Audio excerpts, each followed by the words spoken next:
Okay, hi everyone, welcome back, and in this video we are going to check out ICP's price chart. And if you remember, in the previous update we were right around these areas and we were saying there's a good chance in ICP we are looking bullish, and starting from the lowest low all the way down here about $4.2, we may have a one correction for wave 2, probably in form of an ABC flat, and we might be on our way to have a massive move into wave 3 and 4 and 5. Question is, given the fact that recently in the last 48 hours we got a move on the downside, can we still argue this scenario is in play?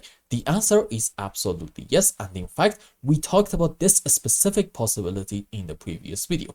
Let's go on our own chart. Okay, you see, for the subwaves of this wave 3, you can now say this is 1, this is 2, and what is going to be next? Hopefully a good move up into wave 3 and 4 and 5. So if you believe this move down is like a very strong bearish sign, may I suggest think again, because right now there is nothing bearish about this move. Okay, sure, if we get a rather strong move on the downside, something like this, in order to take this important slow down here about $4.50, okay, at that point the picture is going to be a bit different, and we are not allowed to consider this scenario anymore, and we are going to say, you know what, this was just a simple A, B, C zigzag, and our move down is going to continue. But right now I do not believe that we should consider this bearish scenario. We should be more optimistic and bullish than bearish. Now let's go on 15-minute chart. Okay, what are our options and what kind of a possibility are we allowed to have in here?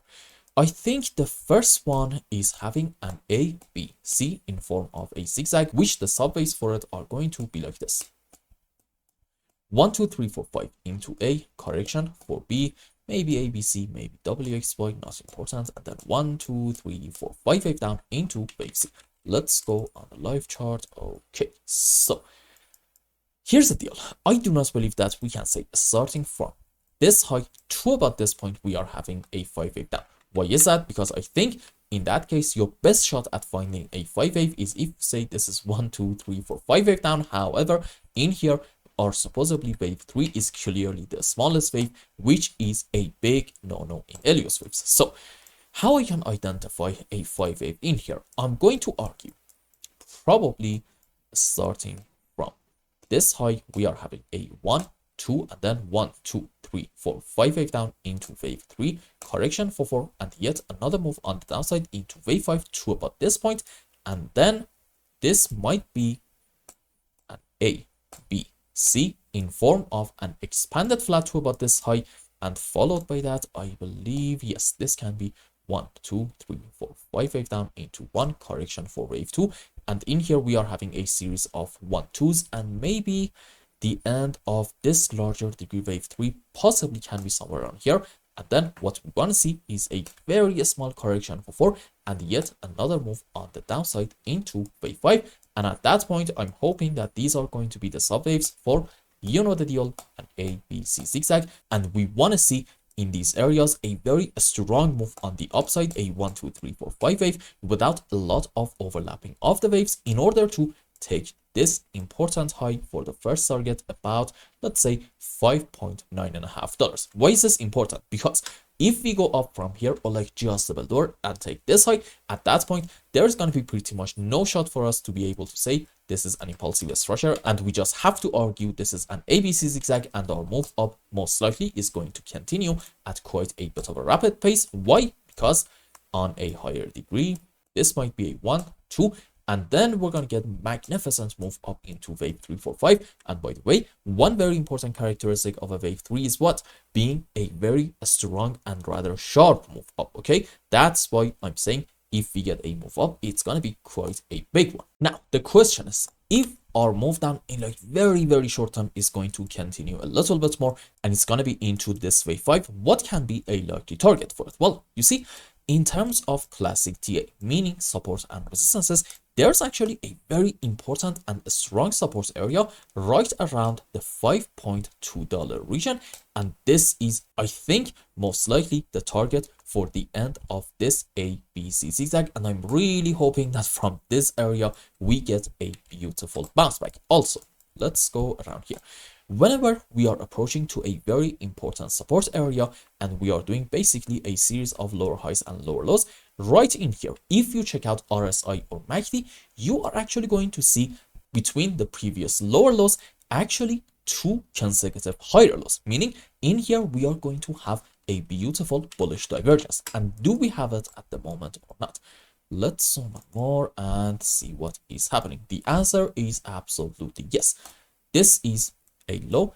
The other one that we are currently having is a lower low. However, in MACD and RSI, these are a series of higher lows. So this is a beautiful bullish divergence, and since it's happening around this very important support, we can say they do actually have quite a bit of validity, and hopefully after like another very small move down, we are going to get a very strong bounce. Now, can we have another possibility? Yes, and this is in the interest of being objective, because now I'm going to show you a scenario indicating this move down is actually going to continue a little bit more, and maybe in the short term we are going to get a break of this important support. You see, in that possibility, I still believe this is a 5-wave down, but I'm gonna say it's gonna be into an A leg, and then probably from here we are going to get a temporary reaction into wave B, and we may see yet another move down into wave C, and this is still, I believe, a 5-wave down, but now I'm gonna say it's actually into